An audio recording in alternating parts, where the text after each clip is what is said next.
Useless fellows. ఆడపిల్లలు ఈ విధంగా ఇచ్చేస్తారా మీరు?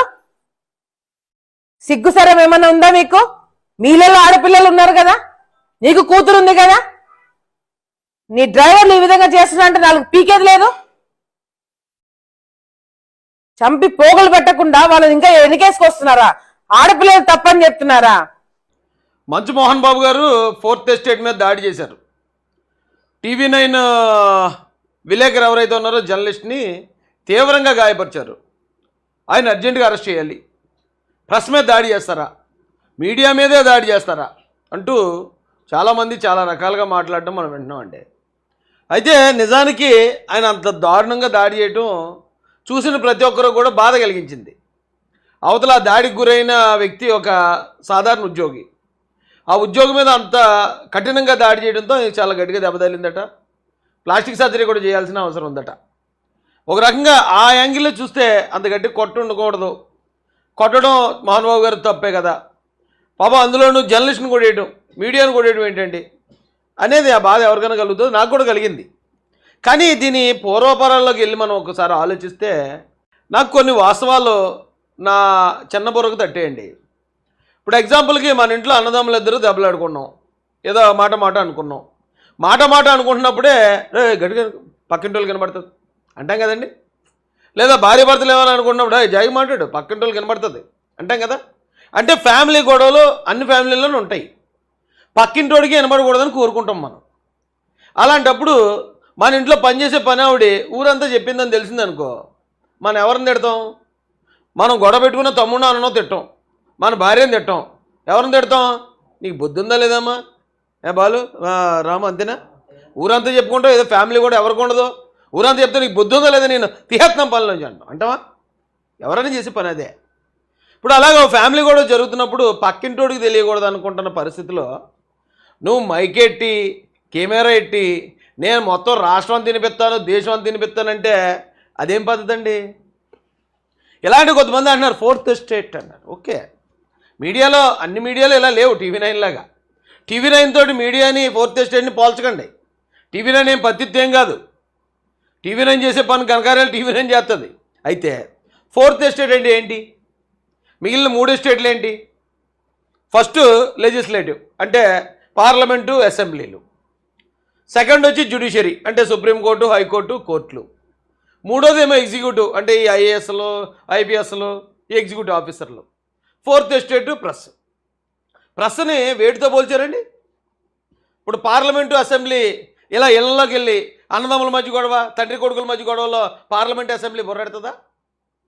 లేదా సెకండరీ వచ్చి జ్యుడిషియరీ, ఆ కోర్టులు ఏవైతే ఉన్నాయో సుప్రీంకోర్టు చీఫ్ జస్టిస్ కారులో వెళ్తున్నాడు అనుకోండి, ఎవరైనా తండ్రి కొడుకు గొడవ పడుతున్నారు అనుకో, అర్జెంట్ కారు ఆఫీస్ వెళ్ళిపోయి వాళ్ళిద్దరున్నారే నేను శిక్షించేస్తున్నాను రా నేను ఇలా చేస్తున్నాను అని ఇన్వాల్వ్ అవుతాడా? ఎప్పుడు ఇన్వాల్వ్ అవుతాడైనా?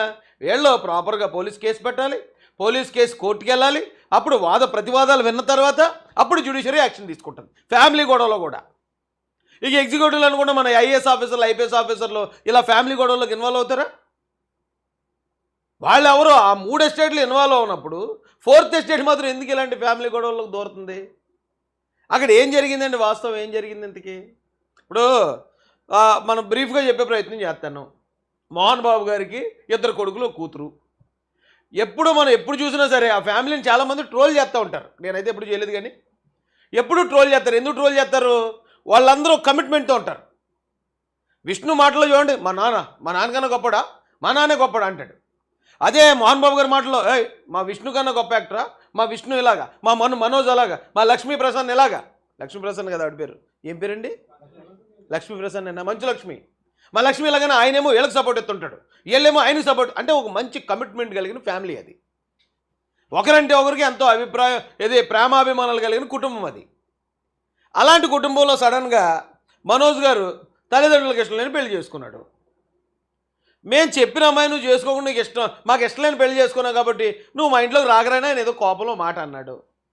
ఓ మాట అంటే మనోజ్కి మా నాన్న నన్ను ఎందుకు ఆపుతాడు, మా నాన్న ఆపినా కుదరదు, నేను వెళ్ళి గేట్ దోసుకున్నాను ఇంట్లో పోతానని గొడవకు వచ్చాడు. రావద్దని చెప్పే హక్కు మోహన్ బాబు గారికి ఉంది, మా నాన్న రావద్దని నేను వెళ్తానని చెప్పే హక్కు మనోజ్కి ఉంది. అక్కడ దాకుంటే సరిపోయింది అది. కానీ దాంట్లోకి మనం మైకులు అట్టుకుని కెమెరాలు అట్టుకుని వెళ్ళిపోకూడదు. మైకులు కెమెరాలు అట్టుకుని వెళ్ళిపోతే ఏమవుతుంది? చూసే నాలాటోడికి ఓకే మోహన్ బాబు గారికి ఏమాత్రం ఈ TV9 వారు ఏ ఫోన్ చేశారేమో, నువ్వు మర్యాదగా మాకు ఇలా చేయకపోతే, మాకు ఎంత ఇవ్వకపోతే మేము వచ్చి నీ ఫ్యామిలీని మేము రచ్చరచ్చ చేస్తామని అన్నారేమో, దానికి ఆయన ఒప్పుకోలేదేమో, అందుకని బ్లాక్మెయిల్ చేయడానికి వెళ్ళాడేమో అనుకుంటాను. ఎందుకు అనుకుంటానంటే నేను కూడా ఒక బాధితుడిని TV9కి. ఏమయ్యా నీకు అలా బుద్ధి జ్ఞానం ఉంది. ఇదే ఎవరో లోకేష్ గారి మీద ప్రోగ్రామ్ చేశారు. అప్పుడు జగన్ గారికి ఫుల్ సపోర్ట్ ఉండేవారు TV9 వాళ్ళు. లోకేష్ గారి మీద ప్రోగ్రామ్ చేస్తే నేను తిరిగి ఆ ప్రోగ్రామ్కి కౌంటర్గా ఏడ్రా బాబు ఇలాంటి పనులు ఎలా చేస్తున్నాడని కొన్ని ఆధారాలు బయటపెట్టాను. బయట పెడితే ఇక్కడ ఒక 2 కేసులు. ఆవిడెవరండి? శ్రీవల్లినా నాగవల్లి. ఏ వల్లి అంటే ఏ గొడవ వస్తుంది? అదో గొడవ. అలాగనే కేసు పెట్టింది అమ్మాయి నా మీద. నాగవల్లి ఒక కేసు, ఇక్కడ ఆ TV9 MD ఎవడో ఉన్నాడట ఆడొక కేసు, హైదరాబాద్లో రజనీకాంత్ ఒక కేసు, రజనీకాంత్ పాటు ఇంకోటి ఎవడో ఉన్నాడు ఆడొక కేసు. ఇక్కడ 2 కేసులు పెట్టారు నా మీద. నన్ను బ్లాక్మెయిల్ చేశారు. నేను ఈ రాష్ట్రం వదిలి పక్క రాష్ట్రంలో తలదాచుకునే పరిస్థితి క్రియేట్ చేశాను. 4th ఎస్టేట్కి ఏంటంటే పని, ఆ TV9కి ఏంటో పని? TV9 పత్తిత్తులా? కానీ పాపం ఆ దాడికి గురైన అతను మాత్రం అమాయకుడే. అతను ఒక ఉద్యోగస్తుడు. ఈసారి TV9లో నేను ఒకటే చెప్తున్నాను సలహా, మీరు మీ స్టాఫ్ అందరికీ బుల్లెట్ ప్రూఫ్ జాకెట్లు అలాగే హెల్మెట్లు కూడా ప్రొవైడ్ చేయండి. ఎందుకంటే మీరు చెప్పే పనికిమాలిన పనులు చేయడానికి వెళ్తారు కదా వాళ్ళు, ఇలాంటి దాడులు గురైనప్పుడు ఆ రక్షణ ఉంటాయి. నిజంగా ఆ లోపలికి మీకు ఎగ్జాంపుల్ చెప్తానండి, ఎగ్జాంపుల్ కదా ఆధారం చూపిస్తాను రండి.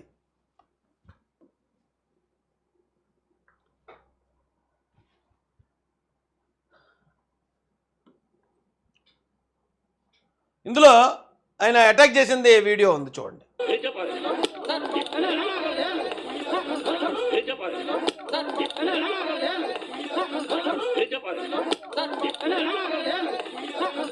ఏం చెప్పాలరా నీకని మైక్ తీసుకుని వేసాడు. అయితే ఇప్పుడు నేను ఇందాక చెప్పాను కదా, ఫ్యామిలీలో ఏదో గొడవ వచ్చింది, కొడుకు ఏదో ఇంటి ముందుకు వచ్చి గొడవ పెడుతున్నాడు. పైగా వాళ్ళ నాన్నని ఎదిరించాలంటే కొంచెం ధైర్యం కావాలి కాబట్టి మనోజ్ గారు ఏమాత్రం ఒక 4-5 పెగ్గలు వేసి ఉంటాడు. ఆ వేసిన పెగ్గల దీని మీద తిమ్మిల మీద వచ్చాడు ఇంటికి వచ్చినప్పుడు ఆ తండ్రి పరిస్థితి ఎలా ఉంటుందండి? ఆ తండ్రి మామూలుగానే ఏంటి ఫ్యామిలీ పరువు ఇలా పోతుంది, ఈడేంటి నేను చెప్పిన పని చేయకుండా నచ్చని పెళ్లి చేసుకున్నదే కాకుండా మళ్ళీ ఇలాగా తిరగబడుతున్నాడు అని ఆందోళనలో ఉంటాడు. ఆయన వయసు, ఆయన ఆల్రెడీ ఆల్మోస్ట్ సీనియర్ సిటిజన్. ఆ వయసులో ఆయనకు ఖచ్చితంగా బీపీలు షుగర్లు ఇలాంటివి ఏమన్నా ఉండొచ్చు. బీపీ గ్యారంటీగా ఉంటుంది. ఆ కోపంలో ఉద్రేకంలో ఉన్నాడు ఆయన. ఉద్రేకంలో ఉన్న సమయంలో అలాంటి ఒక పెద్ద ఆయన దగ్గరికి వెళ్ళి ఆయన రెచ్చగొట్టి ఆ జరుగుతున్న రచ్చ చాలదన్నట్టు ఈ మైకులు వీడియోలు పెట్టేసి అది మొత్తం ప్రపంచవ్యాప్తంగా ఇంటి పరువు తీసేస్తా. అలా ఉంటే కోపం రాదా?